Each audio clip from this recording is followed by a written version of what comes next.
खबरें शुभ नहीं होती, कुछ मंगल भी होती हैं, और जो ना शुभ है ना मंगल वो करती हैं सावधान। तो शुभ बताने, मंगल दिखाने और सावधान करने मैं हूं आपके साथ श्वेता झा। रूस यूक्रेन युद्ध दुनिया के लिए सिरदर्द बनता जा रहा है और दोनों देशों के बीच युद्ध विराम की कोशिशें भी तेज हो गई है, लेकिन कोई रास्ता बनता हुआ नजर नहीं आ रहा। हालांकि इन आशंकाओं के बीच उम्मीद की किरण नजर आ रही है। प्रधानमंत्री नरेंद्र मोदी 3 दिन के यूरोप दौरे पर हैं। पहले वो बर्लिन पहुंचे और आज डेनमार्क में हैं। कल फ्रांस में राष्ट्रपति मैक्रों से मुलाकात करेंगे और पूरी दुनिया की नजरें प्रधानमंत्री मोदी पर टिकी हुई हैं और सबको भरोसा है कि मोदी रूस यूक्रेन के बीच चल रहे इस युद्ध को रुकवा सकते हैं, क्योंकि मोदी जब बोलते हैं तो पूरी दुनिया ध्यान से सुनती है। प्रधानमंत्री मोदी ने बर्लिन और कोपेनहेगन के मंच से दोनों देशों से तत्काल युद्ध रोकने की अपील की। तो क्या हिंदुस्तान विश्व गुरु बनने की राह पर बढ़ चला है? देखिए ये रिपोर्ट।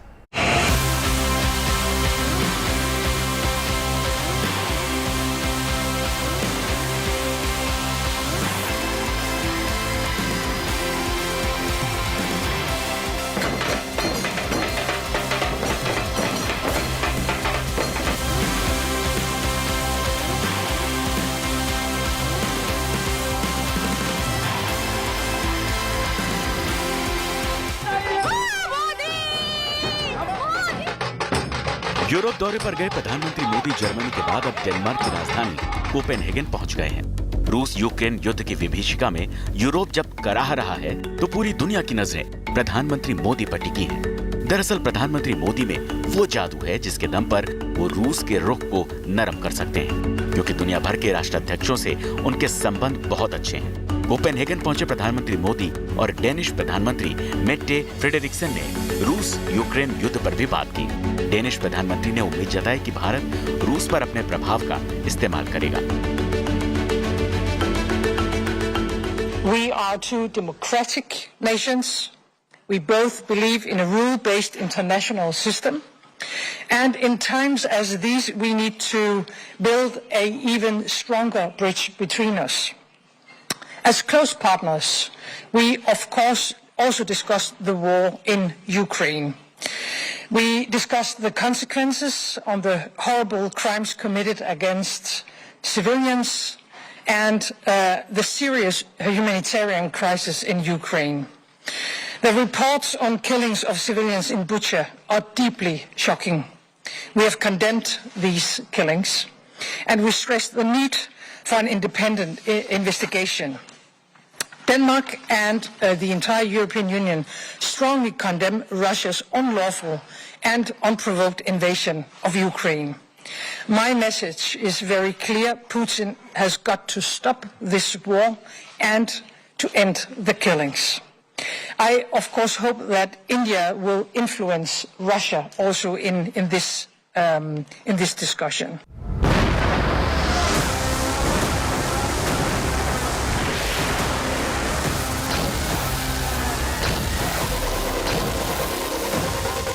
वहीं प्रधानमंत्री मोदी ने कहा कि यूक्रेन में तत्काल युद्ध विराम होना चाहिए।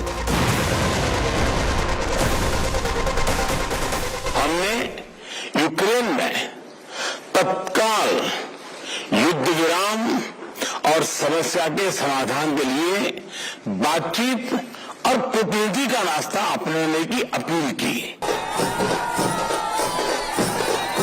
इससे पहले सोमवार को बर्लिन में भी प्रधानमंत्री मोदी ने कहा था कि इस युद्ध से दोनों देशों को सिर्फ नुकसान होगा, इसमें किसी की जीत नहीं होगी। यूक्रेन के संकट के आरंभ से ही हमने तुरंत युद्ध विराम का आह्वान किया और इस बात पर जोर दिया था कि विवाद को सुलझाने के लिए बातचीत ही एकमात्र उपाय है। हमारा मानना है कि इस युद्ध में कोई विजयी पार्टी नहीं होगी, सभी को नुकसान होगा। इसलिए हम शांति के पक्ष में हैं।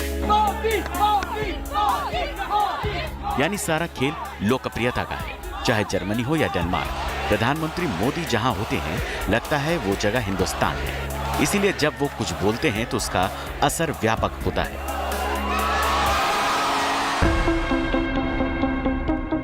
रूस यूक्रेन युद्ध में भारत न तो किसी के साथ है न ही किसी के खिलाफ। भारत जिस गुटनिरपेक्ष नीति पर अड़ा है, दुनिया उसकी दाद दे रही है। भारत के विदेश सचिव विनय मोहन क्वात्रा ने कहा कि भारत की गुटनिरपेक्ष नीति 21वीं सदी में एक बार फिर से सार्थक साबित हुई है। भारत की जो पोजीशन इसमें रही है वो स्पष्ट रही है। प्रथम के हॉस्टिलिटीज का सेसेशन होना चाहिए। दूसरा, इसका समाधान डिप्लोमेसी और डायलॉग के द्वारा होना चाहिए। दरअसल लीडरशिप और लोकप्रियता के पैमाने पर दुनिया के तमाम नेताओं से प्रधानमंत्री मोदी बहुत आगे। ये वही लोकप्रियता है जिसके दम पर अंतर्राष्ट्रीय मंच पर मोदी दूसरे नेताओं से एक अलग पहचान रखते हैं।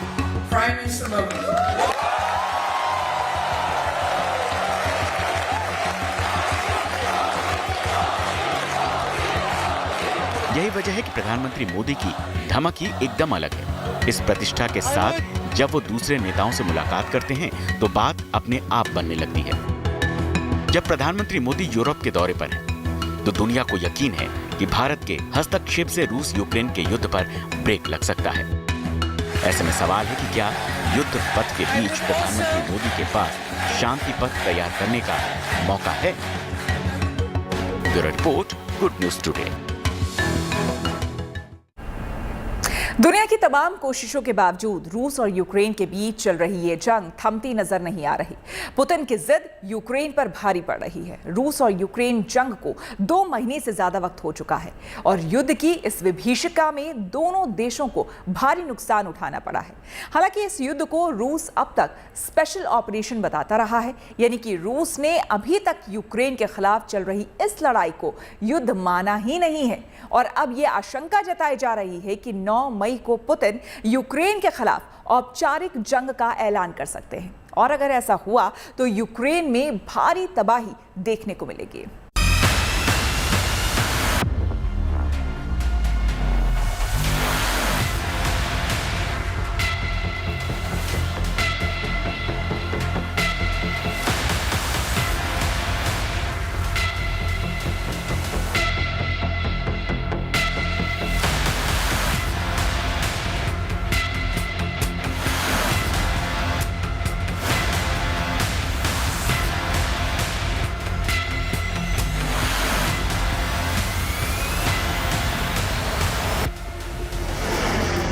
रूस यूक्रेन के बीच चल रही ये जंग पुतिन के गले की फांस बनती जा रही है। एक तरफ जंग न जीत पाने की बौखलाहट, वहीं दूसरी तरफ यूक्रेन को अमेरिका और नाटो से मिल रही सैन्य मदद से पुतिन तिलमिला गए हैं। जिस युद्ध को पुतिन महज कुछ ही दिनों में खत्म करना चाहते थे, लेकिन वो 69 दिन बाद भी जारी है। हालांकि रूस अब तक इस जंग को एक स्पेशल ऑपरेशन बताता रहा है, लेकिन अमेरिकी अधिकारियों का मानना है कि अब पुतिन 9 मई को औपचारिक रूप से यूक्रेन के खिलाफ युद्ध का ऐलान कर सकते हैं। बता दें, रूस हर साल 9 मई को विक्ट्री डे यानी विजय दिवस के रूप में मनाता है। द्वितीय विश्व युद्ध के दौरान 1945 में 9 मई को रूस ने जर्मनी के तानाशाह हिटलर की नाजी सेना को हराया था और माना जा रहा है कि 9 मई को ही पुतिन यूक्रेन में सैन्य कामयाबी हासिल करने के लिए जंग का ऐलान कर सकते हैं। संयुक्त राष्ट्र की रिपोर्ट के मुताबिक रूसी हमले की वजह से 24 फरवरी से अब तक 3153 यूक्रेनी नागरिकों की मौत हो चुकी है, जबकि 3316 घायल हुए हैं। हमें बताया गया है कि हम 10 किलोमीटर दूर हैं जहां से रशियन फोर्सेस इस वक्त ऑपरेट कर रही हैं। इस तरह की मिसाइल स्ट्राइक्स में ये जो मिलिट्री बेस है इसमें बहुत नुकसान हुआ है। एक गैस स्टेशन था, हमें यहाँ बताया जा रहा है, जहाँ से गाड़ियों में तेल भरा जाता था, पूरी तरह से ध्वस्त हो गया है। जैसा कि हमें बताया गया है कि बहुत ही नज़दीक हैं रशियन पोजीशंस यहाँ से और यूक्रेनी फोर्सेस की तरफ से भी जिस तरह की कार्रवाई चल रही है, लड़ाई यहाँ पे बहुत ज़्यादा भीषण है और बहुत ही कम समय में बार बार जो है यहाँ पे आर्टिलरी शेलिंग होती है। फ्रीक्वेंसी आर्टिलरी शेलिंग की बहुत ज़्यादा है यहाँ पे। जैसे कि हम रिपोर्ट भी कर रहे थे, अभी पीछे से एक आवाज़ आई, ऐसा लगा कि आर्टिलरी शेलिंग थी, लेकिन ये माना जा रहा है कि आने वाले दिनों में ये जो इलाका है ये लड़ाई के लिए बहुत ज़्यादा डिसाइसिव होने वाला है, क्योंकि अगर रशियन फोर्सेस इस इलाके में अंदर आ जाते हैं और इसको कंट्रोल करते हैं तो खार्किव को डॉनबास से पूरी तरह रशिया काट पाएगा। सूत्रों के मुताबिक रूसी विदेश मंत्रालय ने चेतावनी दी है कि यूक्रेन को हथियार देने वाले नाटो देशों पर भी हमला किया जा सकता है। रूस का दावा है कि उसकी सेना ने मिसाइलों से यूक्रेन के ओडेशा के पास एक मिलिट्री एयरफील्ड को निशाना बनाया। रूसी रक्षा मंत्रालय का कहना है कि इस लॉजिस्टिक सेंटर का इस्तेमाल पश्चिमी देश कीव को दिए गए हथियारों की डिलीवरी के लिए कर रहे थे। वही दावा तो ये भी है कि अमेरिका और यूरोपीय देश के मिसाइल, हथियार और गोला बारूद नष्ट कर दिए गए हैं। यूक्रेन और रशिया की जंग अब अपने तीसरे महीने में है और साफ संकेत हैं कि ये लड़ाई अभी नहीं थमने वाली। इस लड़ाई का फोकस अब ईस्टर्न और साउथ के सेक्टर में है। खास करके ईस्ट में डॉनबास रीजन में लड़ाई बहुत ज्यादा भीषण हो चुकी है। रूस ने सोचा था कि इस इलाके को पूरी तरह से अपने कब्जे में ले लेगा, लेकिन 60 दिन से ज्यादा हो चुके हैं और ऐसा नहीं हुआ है। और ये बात साफ है कि यूक्रेन की सेना यहाँ पर लंबे समय के लिए लड़ने के लिए तैयार है। इसका साफ मतलब है कि ये लड़ाई अभी बहुत लंबी चलेगी। पिछले हफ्ते सेंट पीटर्सबर्ग में रूसी सांसदों को संबोधित करते हुए पुतिन ने कहा कि यूक्रेन में जो हो रहा है, अगर कोई उसमें दखलंदाजी करने का इरादा रखता है तो रूस इसे बर्दाश्त नहीं करेगा। उन्होंने कहा कि यूक्रेन में रूस अपना मकसद बिना शर्त पूरा करेगा। Хочу вновь подчеркнуть, все задачи специальной военной операции, проводимые нами на Донбассе и Украине, начатые 24 февраля, будут безусловно выполнены. पुतिन ने सीधे तौर पर तो परमाणु हथियारों का जिक्र नहीं किया, लेकिन उनका इशारा रूस की नई परमाणु मिसाइल सरमट की तरफ था। रूस ने कुछ दिन पहले इस इंटरकॉन्टिनेंटल बैलिस्टिक मिसाइल का सफल परीक्षण किया है। रूस का दावा है कि यह मिसाइल दुनिया में किसी भी टारगेट को हिट कर सकती है। रूस की ये चेतावनी ऐसे वक्त आई है जब ब्रिटेन के रक्षा मंत्री बेन वॉलिस ने कहा कि ब्रिटेन यूक्रेनी हवाई हमलों का समर्थन करता है। इसके अलावा ब्रिटेन ने यह भी कहा कि अगर डोनेत्स्क और लुहांस्क में लड़ाई खिंचती है तो ब्रिटेन यूक्रेनी सैनिकों को ट्रेनिंग दोबारा देना शुरू करेगा। हालांकि ब्रिटेन के इस बयान को रूसी रक्षा मंत्रालय ने उकसाने वाला करार दिया।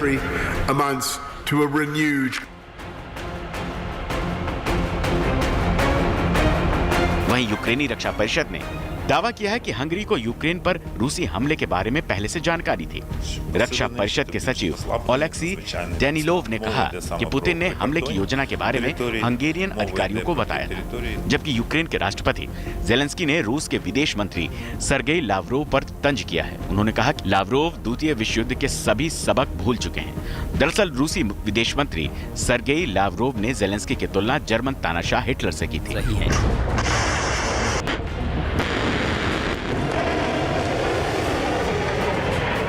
लावरोव ने कहा था कि हिटलर और जेलेंस्की दोनों नाजी हैं और उनमें यहूदी खून है। लावरोव के इस बयान पर इजराइल ने भी नाराजगी जताई थी। इजरायली विदेश मंत्री यायर लापिद ने इस बयान को अपमानजनक और ऐतिहासिक गलती बताया था।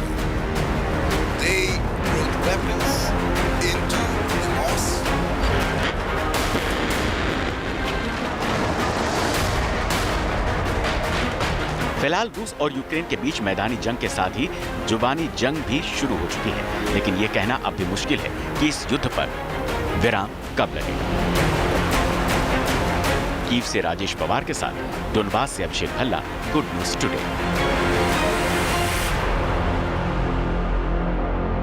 कहा कि खतरा बड़ा। रूस यूक्रेन युद्ध का आज 69वां दिन है और यूक्रेन पर रूस के हमले और तेज हो गए हैं। खार्किव और दोनेत्स्क सहित तमाम शहरों में रूसी फौज मिसाइल और बम बरसा रही है। ये ताज़ा तस्वीरें रूसी राष्ट्रपति पुतिन के उस प्लान की गवाही दे रही है जो उन्होंने 9 मई यानी कि विजय दिवस के दिन बनाया है। ये वो तारीख है जब हर साल रूस में जर्मनी की सेना के खिलाफ जीत का जश्न मनाया जाता है।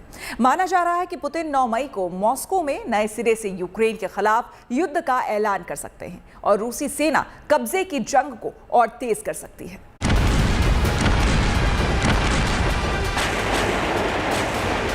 रूस के राष्ट्रपति व्लादिमीर पुतिन ने यूक्रेन को पूरी तरह से बर्बाद करने की जिद ठान ली है, तो वहीं यूक्रेन के राष्ट्रपति वोलोदिमीर जेलेंस्की भी पुतिन को जवाब देने की तैयारी में है और जेलेंस्की की सेना भी रूसी फौज का मुकाबला करने में जी जान से जुटी है। रूस और यूक्रेन के बीच चल रहे महायुद्ध के 69 दिन बीत चुके हैं और ये ताजा तस्वीरें युद्ध के विनाश लीला की गवाही दे रही हैं।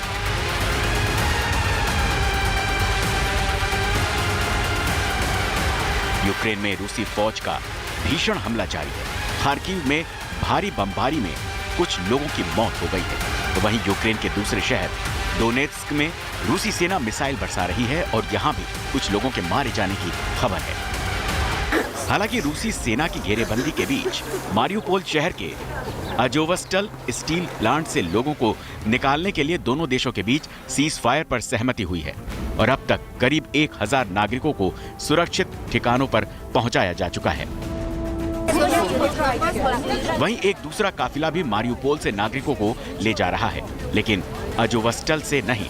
ये काफिला सोमवार को जापोरिजिया के लिए शहर से रवाना हुआ, लेकिन बताया जा रहा है कि वहां से लोगों के निकलते ही रूसी सेना ने फिर से गोलीबारी शुरू कर दी। दावा तो ये भी किया जा रहा है कि यूक्रेन में जिन जगहों पर रेड सायरन बज रहे हैं, उनकी जगह अन्य स्थानों पर रूस ने मिसाइल दागी हैं। ये इस वक्त रात के 10 बजे हैं कीव में और पीछे मेरे कीव शहर देख रहे हैं आप, और लगातार ये एयर सायरन बज रहा है। अभी एयर रेड सायरन पिछले 5 मिनट से। ये कीव शहर है, रात के 10 बजे हैं यहाँ पर अभी, और लगातार अभी पिछले 5 मिनट से ये एयर रेड सायरन बज रहा है। शायद कहीं आज रात को भी हवाई हमला या मिसाइल हमला होने की आशंका है और इसी के मद्देनजर ये एयर रेड सायरन बज रहा है। लगातार आवाज आ रही है।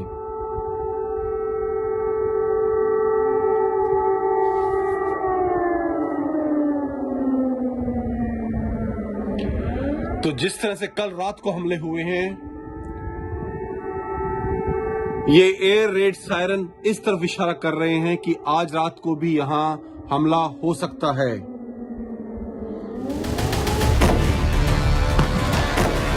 ऐसे धमाके को देखकर सिहरन होती है, लेकिन पुतिन की सेना यूक्रेन को घुटने पर लाने के लिए पूरा दमखम झोंके हुए है। रूस ने दावा किया कि उसने यूक्रेन के 17 मिलिट्री ठिकानों को टारगेट किया है। दावे के मुताबिक रूसी एयरफोर्स ने हाई प्रिसीजन मिसाइलों से यूक्रेन के सैन्य ठिकानों को बुरी तरह बर्बाद कर दिया है।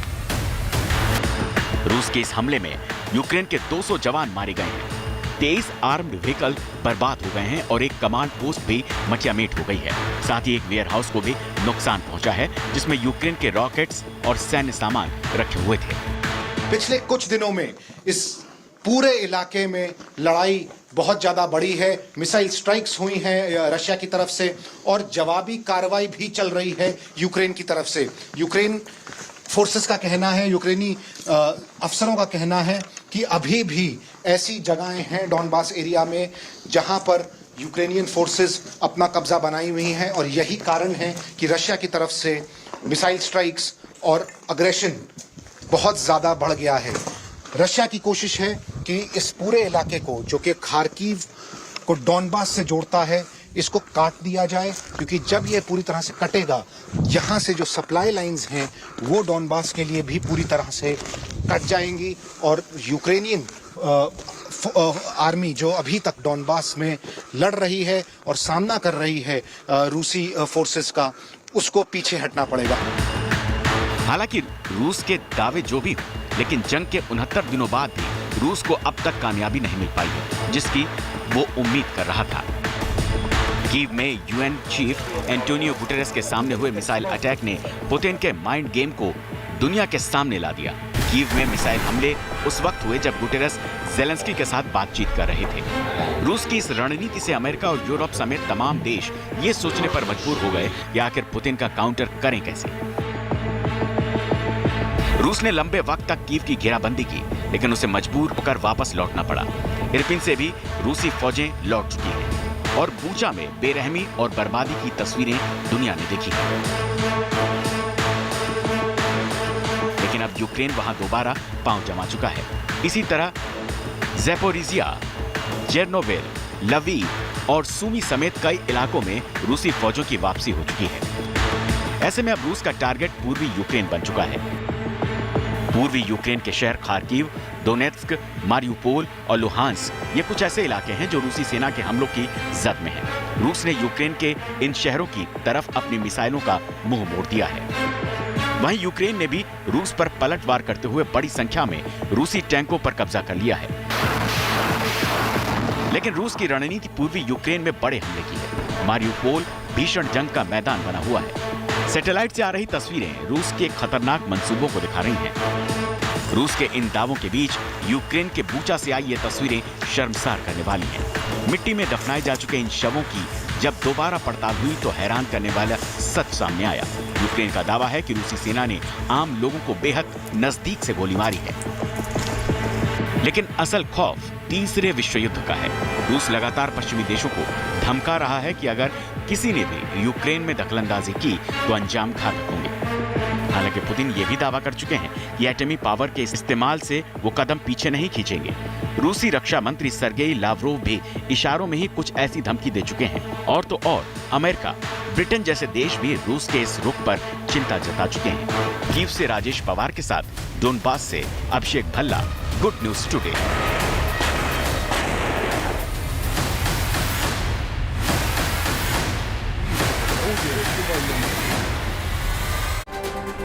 उम्मीद है कि आपका दिन शुभ रहा। कल की मंगल कामना के साथ आपको रहना है सावधान। तब तक के लिए मुझे यानी कि श्वेता झा को दीजिए इजाजत और देखते रहिए गुड न्यूज टुडे।